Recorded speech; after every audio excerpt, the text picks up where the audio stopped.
I wanted to kind of talk about this idea of like reinventing yourself, because this is something that you've done like a couple times, whether that's moving city or moving into new groups of relationships. Um, when like how's that been for you, and sort of when do you think it's time to reinvent yourself?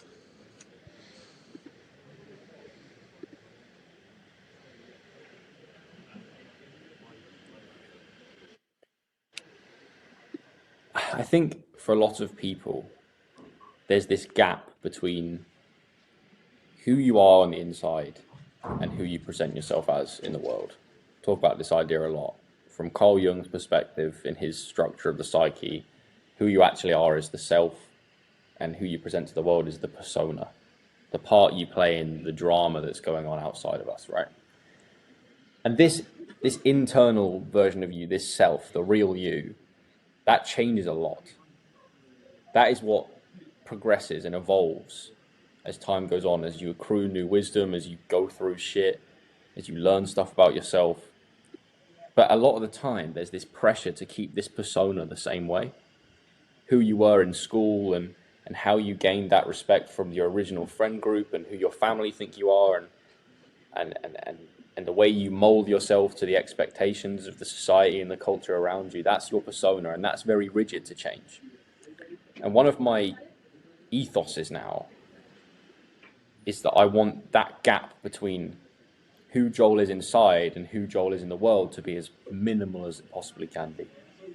So you say reinventing myself, but a way that I prefer to think and talk about it is as the realization of self, of like taking whoever this being is that possesses this physical body you see here, and manifesting who he is in the world through how I speak and act. And that's been something I've been trying to do, and it's uncomfortable. Right? You ask me how it's been for me. It's been uncomfortable at times because sometimes you have to out yourself as the different guy in the group, and you have to move away from certain people that don't facilitate that level of self-realization. But the more you find people that resonate with what feels like it's true, more true to your core of who you are, the more sort of meaningful your relationships become, and the more you are that person in what you do and how you speak and how you think about the world, the more your life sort of opens up. And that's how I feel. That's what it feels to me. It feels to me like that is what it is to move So down your your path in life. insides Um, will naturally shift, and you just have to make sure your persona moves with it. I think it's quite a healthy thing yeah, because it means yeah, you're growing. exactly. And it might be nerve wracking to like be who you really are on the surface, but It's kind that's of what makes your life life is feel kind of valuable, I like think. a journey. It's kind of like a self discovery where we're just trying to get more information on who we are and who we are until the only way the only you only know who you are when you're probably close to death. Well, that's why I love Jung's theory of the psyche, because the self is like this pool of potential that your persona and your ego exists upon. Your ego is like what you refer to when you say the word I, like your conscious awareness. Your persona is the person you play in the world, but yourself, yeah, is this foundation that also contains all the sort of personas you've been in the past and all the potential of who you could be in the future. And when you act in the world, you turn some of that potential in you as part of the self into who you integrate it into your life. When you go into new environments and you have to be the outsider and integrate yourself into a group and gain the respect of the group, or you have to learn a new skill, or you mold your worldview in a more sophisticated way, it's turning that pool of potential into, it's manifesting it in But reality. that And that's what life is. Life is figuring out. you are. You don't know. You don't know who you are. People ask you who you are, you say your name. That's just a noise associated with your like physical body. That's not who Yeah, you are, that's man. a kind of a scary thing that, like, right now that you don't know who you are, or like are you even anything to the 15-year-old's teenage boy who has no value? Well, that's it. Well, it's like I think the appropriate response to that is go and do stuff and become who you could be. That's a better idea than asking someone who they are. Who are you becoming? And how are you doing? What are the things you're doing to Yeah, achieve that? because yeah, yeah, I think actions define us more, and it's also kind of why I think the best monetary things are spending on experiences rather than products and services, because then that will help build another layer Yeah. onto who you are. So it's kind of like this goal that like this this currency, um, the self value.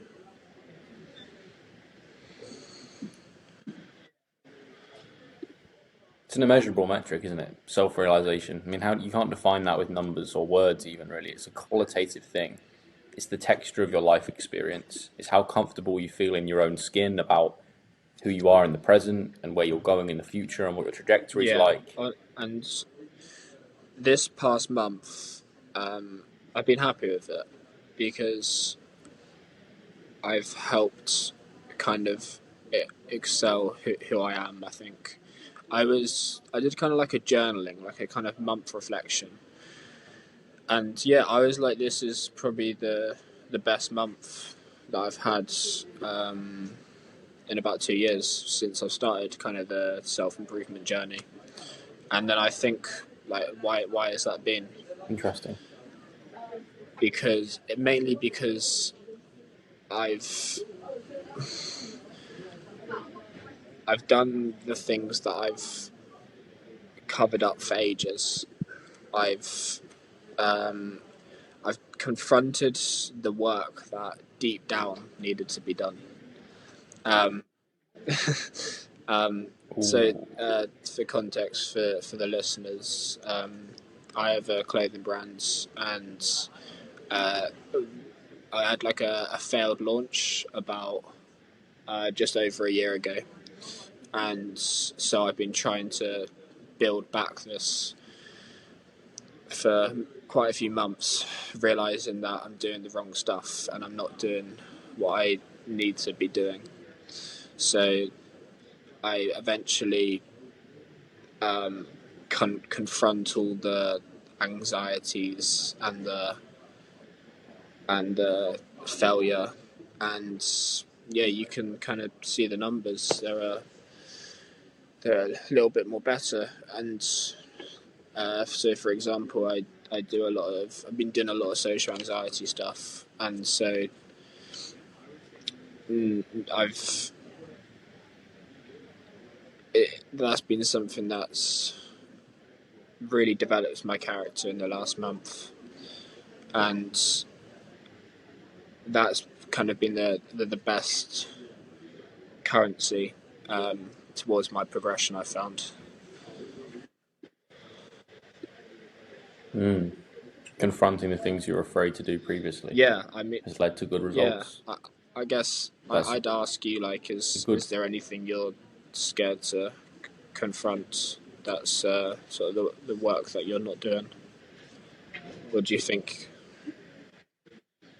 Well, I can use it as a can use that as a template to talk about what's been happening over the past few weeks and how I'm sort of taking that through into the future. And that, like when I went to my first Premier League session with London Titans, I was nervous, man. Nervous because I felt like I needed to perform and prove that I deserved to be there and I deserved to be a part of this club. And it was very out of my comfort zone. I played shit the first session, in my opinion, because I was overthinking stuff. I was in my own head. And I do the same thing. I did the same thing last season in GB under 23 environments. and yet still got some decent results from it, even though none of it was easy. And it's like, okay, but that was a dragon, and it's like I'm fighting the Premier League dragon right now in having to earn that respect in games and in training and making mistakes and learning from them and trying to prove that I'm worth playing and worth being around in that environment. And it's the same thing now with this GB Junior setup of like, it's still a dragon that I want to be the best I can be in that environment. And it's scary, but I have two choices, don't I? It's either confront that and approach it voluntarily, or like hide away from that and be nervous and sort of go For into you, myself. was the So first go on. session with the new club the hardest one? Because kind of for me, like the putting up posters around the uni for my brand was the hardest one by far, and it's weird that, isn't it? Mm-hmm. Mate, I can feel the difference once there's evidence in my own perceptions that I deserve to be there. So even take the game against Jaguars that we had, first game of the season. Even in the warm up before that game, I was shooting with an element of nervousness around this new team. Right, in the warm up, missing some shots that maybe I'd make. I just didn't feel like I was smooth in my process. I knew I wasn't going to start the game. I didn't even know if I was going to play that much. I was ready to just sort of clap and wave towels. Do you know what I mean? And then when I went on in the second quarter and scored 3 baskets in a row, right, and then the team were feeding me. And by the end of the game, the coach was writing up offenses for me to be an option to score the ball. Then in the halftime warm-up, so 20 minutes of life later, I was no longer nervous shooting around the team. That's the difference. That's it. Just a little bit of proof. That's all my brain needs. And you know something I wrote to myself this morning is a sort of ethos for going into this next season of the Under-23 program, and it's sort of an adaptation of an Alex Hormozyism. I wrote, trust in your ability because you have an ever-increasing stack of undeniable proof that you are who you say you are. And if I could get that line tattooed onto my eyelids, I would, man. So every time I close my eyes, that's what I think. Trust, Joel. Do you know what I mean? Trust yourself, bro. It's all about how you feel, isn't it? Yeah. It's kind of not about what you say to yourself, what people tell you. It's about how you feel, what that affects all your performances, your predetermined judgment. So to go back to what you asked me about, what am I afraid to look at that I need to confront? It's that. It's why don't I back myself by default? And how do I learn? You got to think you're the best in the pitch, and okay, that's worth yeah.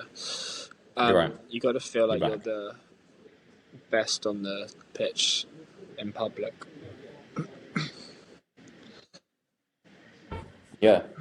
Yeah, even if you're not, you have to believe that you're worth doing, because if you've got some level of skill, you'll be able to match up to that belief a bit, I've got a point that kind of links into this. I'm gonna read a little bit of a long Nietzsche quote. So, suppose we were in the marketplace one day. We noticed someone laughing at us as we went by. This event will signify this or that to us, according whether this or that drive happens at one moment to be at the height in us. And it'd be quite different, even according to the kind of person that we are. One person will absorb it like a drop of rain. Another will shake it from him like an insect. Another will pick a quarrel. Another will examine his clothing to see if there's anything about it that might give rise to laughter. Another will be led to reflect on the nature of laughter as such itself, whether it be the drive to annoyance, or to combativeness, or to reflection, or to benevolence. This drive sees the events as its prey. Why precisely this one? Because thirsty and hungry, it was lying in wait. So take all of these, and my interpretation of it is what decides our reaction is not what happens to us, is what governs us.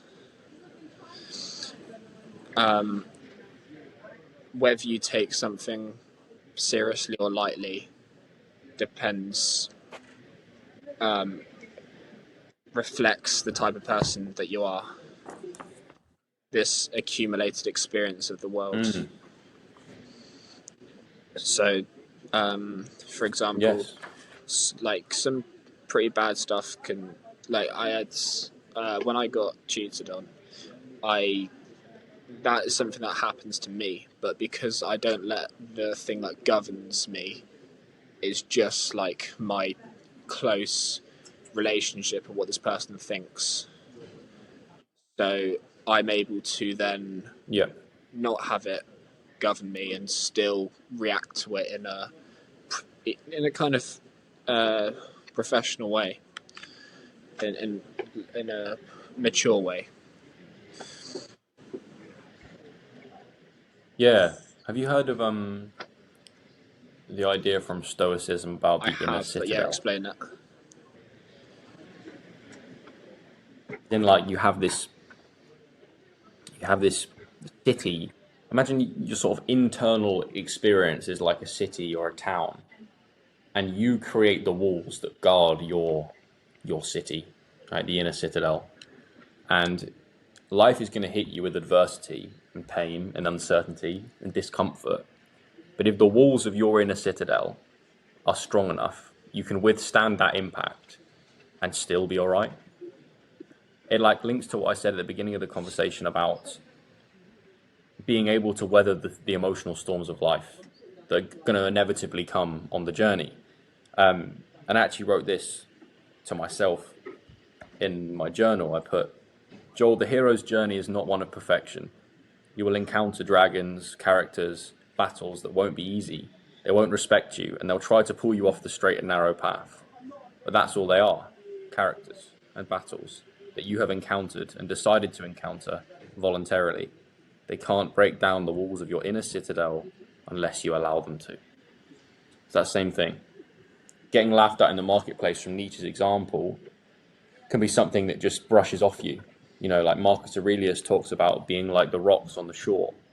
The waves crash against them, right? They withstand the greatest of life's storms and stay strong, stay standing. That's what we have to be like. Because if you've got two people trying to go down the same path and one can't handle it when things go wrong due to our own insufficiency, then they're gonna peel out and not continue down the path. But if you have that strength of character, that's why I wrote this week as well about strength of character.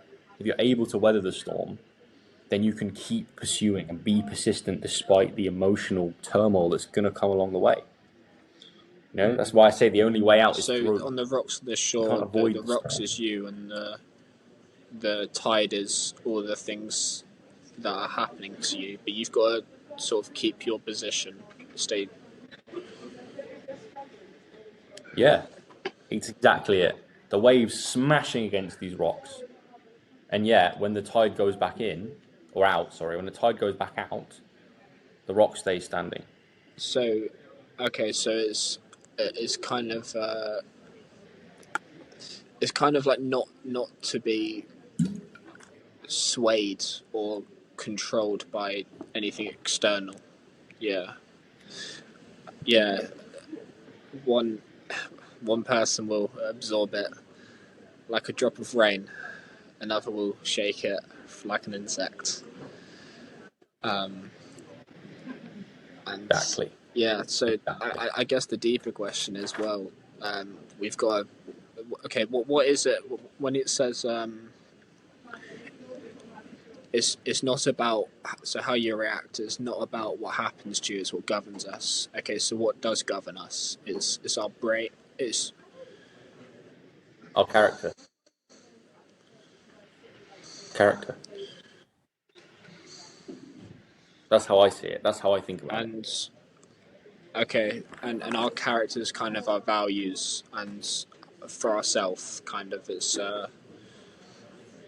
Like, what is there kind of like a more maybe a practical way to think about this?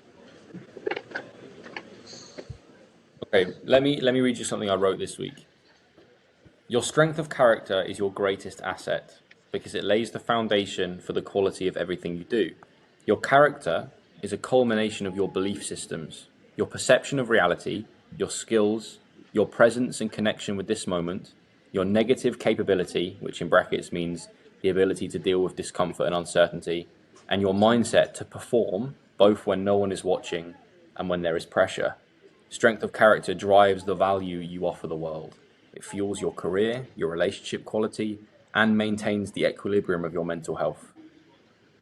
That's how I see character. I'll read that again. Culmination of your belief systems, your perception of reality, your skills, your presence, your ability to deal with discomfort and uncertainty, and your mindset to perform both when no one's watching and So when you there is kind of pressure. need to get this sort of belief system and reality and these things, and they've got to be kind of true to you, how you want to live.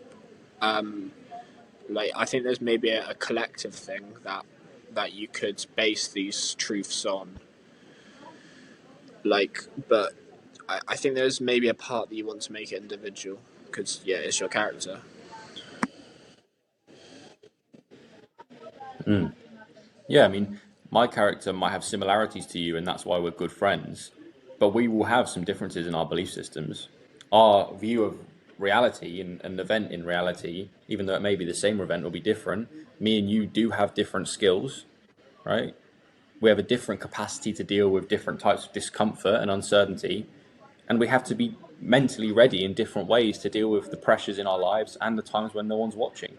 You know, when you have to go out and film stuff for your clothing brand, that's a different kind of pressure than when I have to go and play a basketball game. It's still pressure, but our character has to be different to approach our Kind environment of and the demands of soaks our up the environment in pressure, different ways. Does that make sense? and that's how you build it. Mm, mm.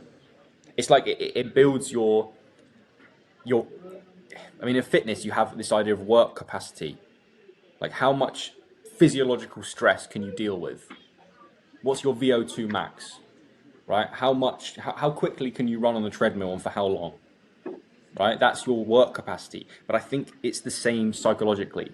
It's kind of like your character. A nice way to think about your character is it's your psychological work capacity. Like, how much psychological stress can you deal with that enhances your skills before it crosses the line and it crushes you? Because there'll come a point, you know, like in my level of excellence now, if I had to go and play a game, an international game, in front of 50,000 people, I wouldn't be able to do that. I'm not good enough. I'm not good enough for that. That would be too much work for my character to withstand.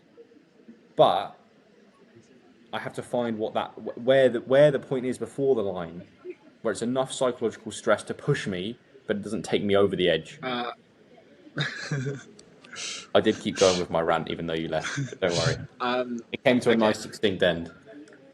yeah, I so there's a chaos, there's a chaos and order to the character where you don't want to you want to get out of your comfort zone but not too far.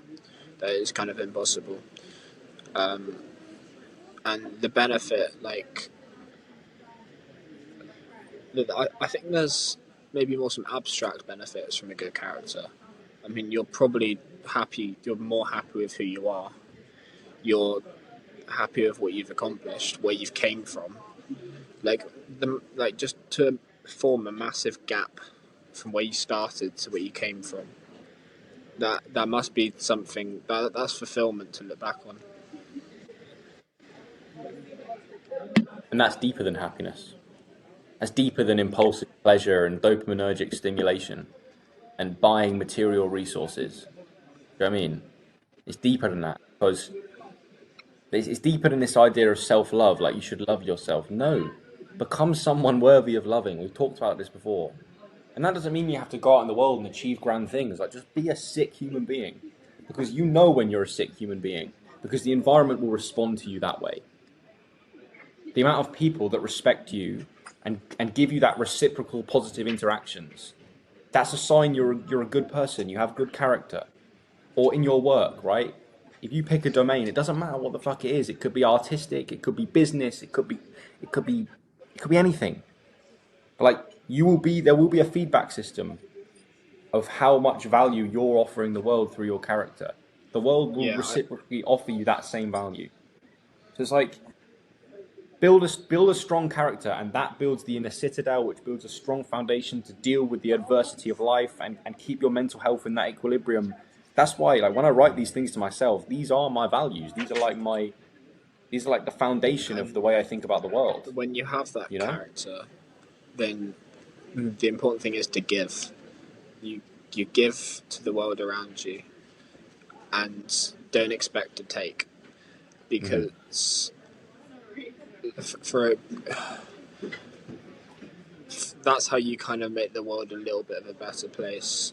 An example would be, I think after raising my base level, I had a good experience in Starbucks the other day, where the time before I introduced myself and I asked for the barista's name, this guy, and then and I try hard to make him feel good.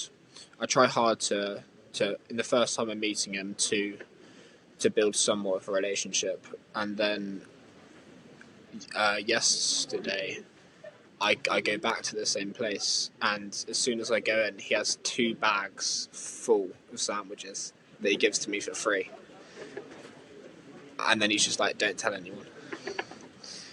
That is like that's me giving, making his day better, and then without expecting to take, and then the laws of karma, it kind of works itself out for you. Yeah. And that's because of your social skills and your belief system that it's worth being nice to a stranger, and your perception of reality that will go well if I do that thing.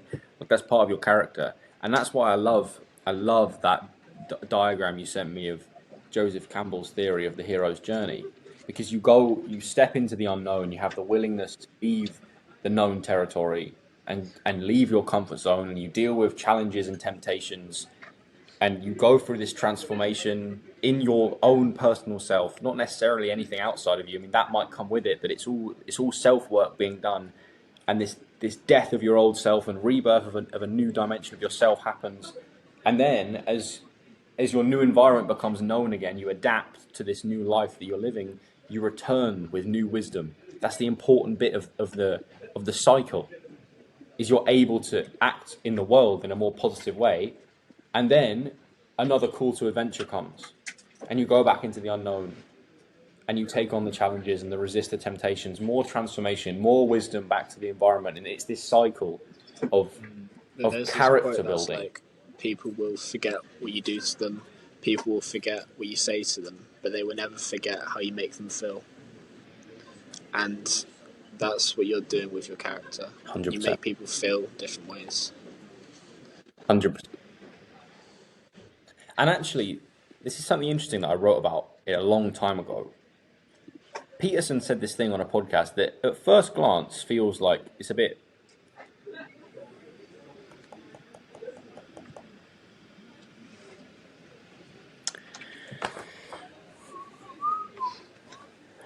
He's back.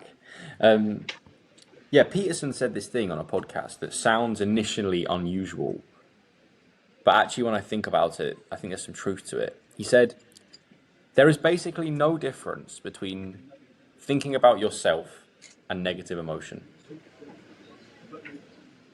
Now, whether that's 100% true or not, I'm not quite sure. I'm not sort of well versed in the literature, and I'm not really like 100% sure whether that completely resonates with me. But if you go into a situation, instead of thinking about your own anxiety, your own fear, the demands of your own ego and your expectations, and instead go into it and go, how can I make someone feel positive? You're not really going to have a huge amount of negative emotion, are you? You're going to feel good because you're helping somebody else out.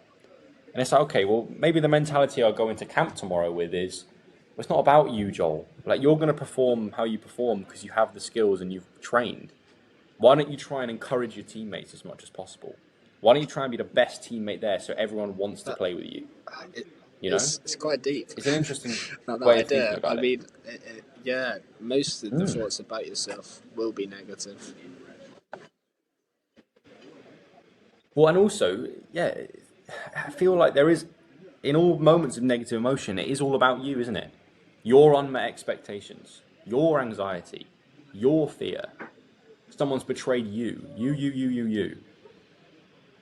You know, you're not thinking about other people's problems when you're upset. You're not thinking about the world's problems when you're upset. Well, you might be if you care about world events and stuff. But what I mean is, you're not worrying about other people's experience when you're feeling bad, because that negative feeling is so Doesn't it all salient come in back to you. expectation though? That's You know, probably yeah, like happiness is it does expectation minus reality. So if you remove that, then is maybe you wouldn't is have as many negative thoughts about yourself. yeah. I wrote this week. I wrote, we are a slave to our expectations, but they are just creations of the ego. Expectations arise because our ego places conditions on how reality should play out. But what do we know about the nature of reality and how it should play out? Nothing. Like, we're just riding this wave of our existence, and we can control how we respond to things, but we can't control exactly what happens, right? And expectations are going to arise, they're going to come and go, and it appears that somehow we develop them on this kind of unconscious level as we go about the world. But each time they fall or are unmet, that mirage of our ego, or that mirage of how our ego wants reality to go, comes crashing down, and we can notice and learn that lesson. Because it's a difficult one, isn't it? Because you need to have a level of expectations of how you should perform and be in the world. Otherwise, you just sort of sit around and like be a weasel. But too much It's grip kind on of our it provides an expectations aim, can be the painful. expectation, and which is important. Mm. Yeah, it does. It does.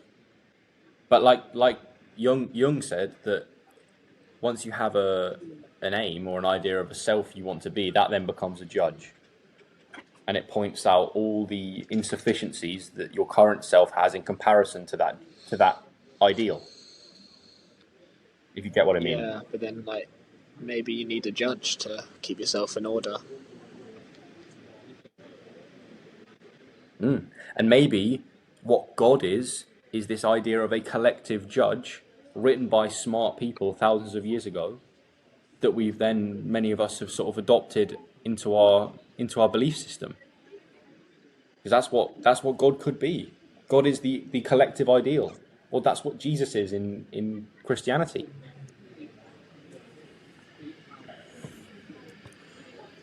Yeah, I think there's a reason they call it Judgment Day. Mm. I mean, Mm. it's yeah, it's Yeah. kind of it's along the similar lines. There's uh, there's some sort of either higher version of yourself that's the judge or higher spirit. And that's why I made the point in that Instagram clip that has like thousands of comments of people ripping into me, that what's the difference between having a belief of a higher self, or a belief that a self you could be, and a belief in the idea of Christ or God? To me, they're the same thing. They're just different abstractions. They're both not real, but Uh, also real at the same that time. clip has hit 5K comments yesterday.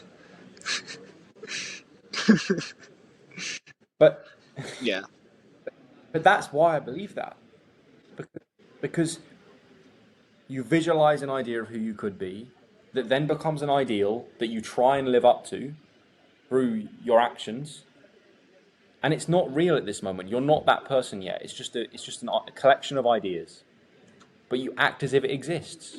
Well, that's what people do about God.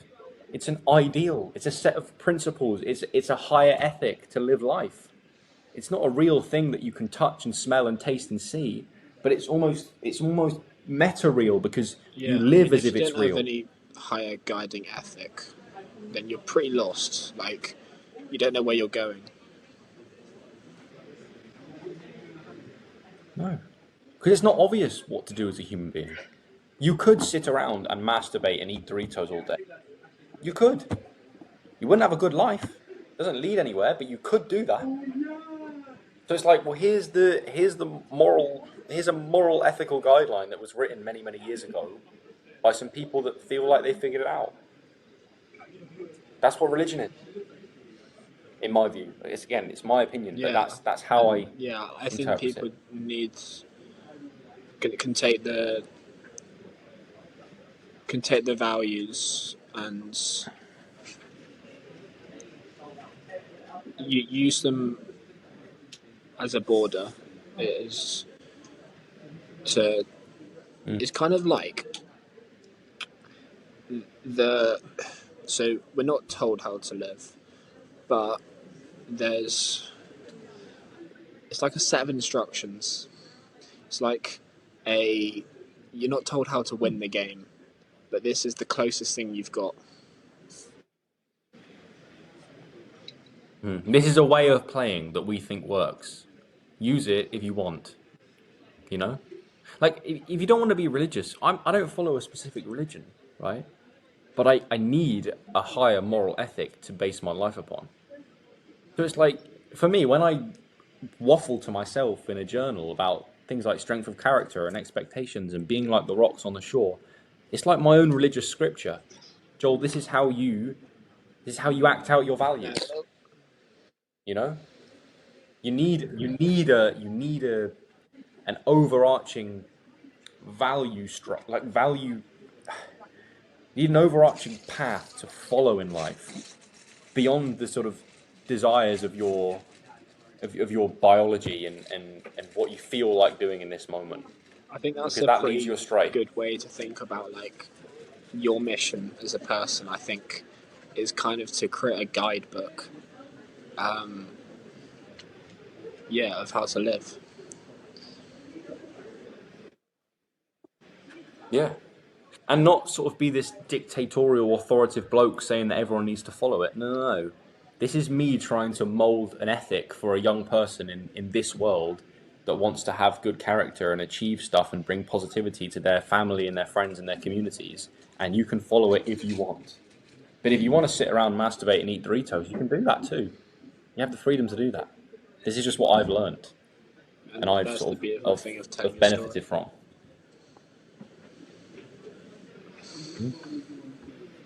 Yeah, yeah. Quite deep, man, isn't Yeah, it?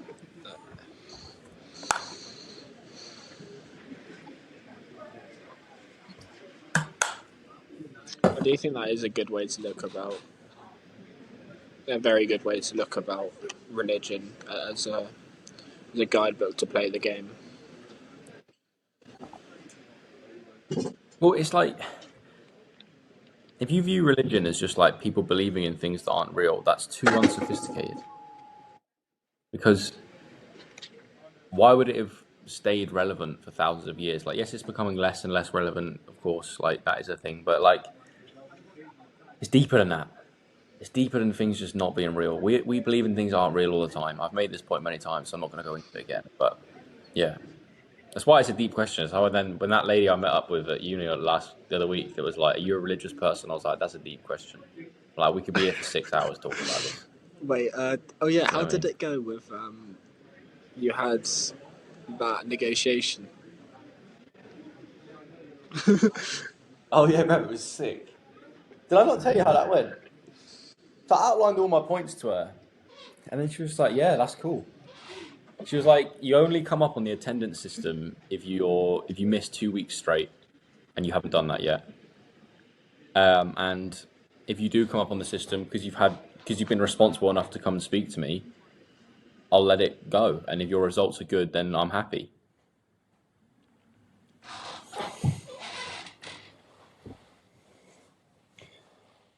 So basically, I have that freedom back now to manage my time in my own way and manage my work in my own way. So it was very, very positive. She said that because she was a student athlete as well, she said she barely showed up. So he understood, which was great. This is it, man. Yeah. Dragon slain. you know.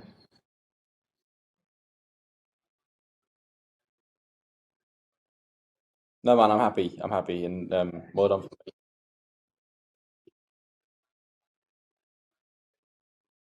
Yeah. I've noticed that you've been cutting in and out, but yeah, um, yeah, good stuff, man. Well done for managing it in the loud library.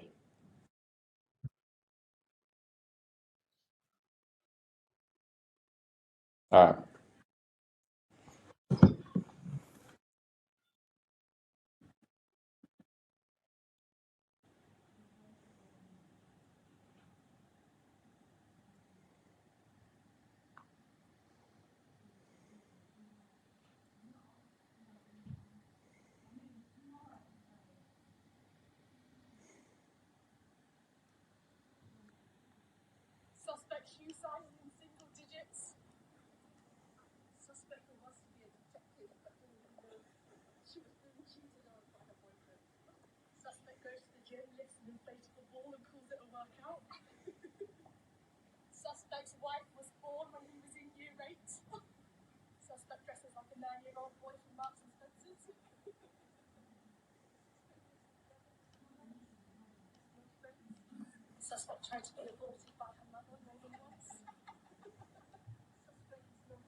Oh, where is he now? He's changed location. Yeah. Ah, okay. Yeah. Well, good stuff, man. It's still recording. I think you want to end that. Can I ask you for Can you see me? Yeah, I can't see you for some reason. Um, can I ask you for a couple rough dates to do the runway in your lecture? Yeah.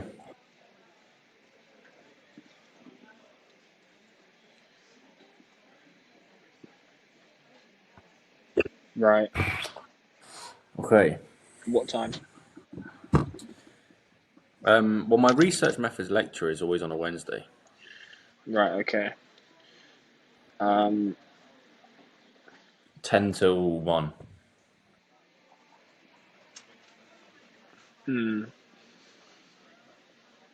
There's a part of me that goes Wednesday the 27th of November would be ideal because that's when you'll be coming to London anyway. Yeah, But I know what equally, you mean. what's today? Today's the 28th, so um, I think I'll have to yeah. throw a couple dates out there. I can put that one forward as the best one. But if not, I'll put forward maybe the week before, and then um, Yep.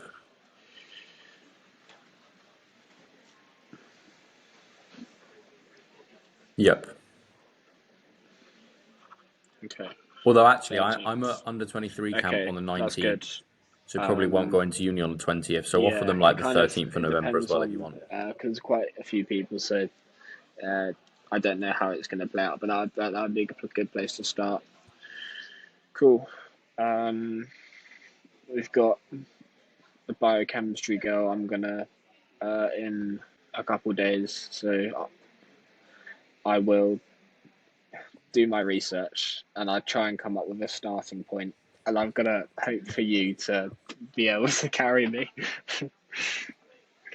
Chloe Kirk. Kirk. What's the name again? Yeah. Chloe Cuck. And I'll do some more guest Uh, outreach today. with a K. Got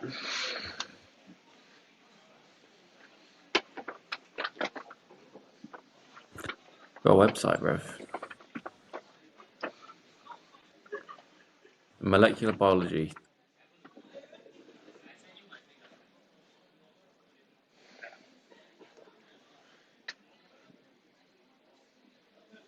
I think she's on YouTube. Okay. Damn, she's got a vlog in that.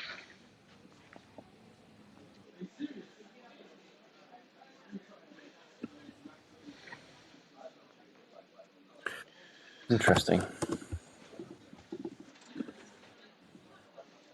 Oh no. Yeah. She is, but she doesn't really post. Oh no, does she? Just vlogs and that.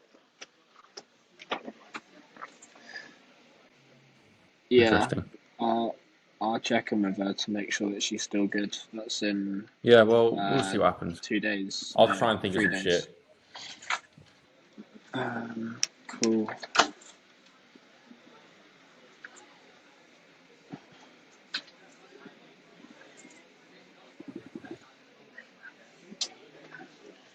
Yeah. All right, man. I'll see you in a bit. I will speak to you soon. Good job getting that one. All right, man, in a bit.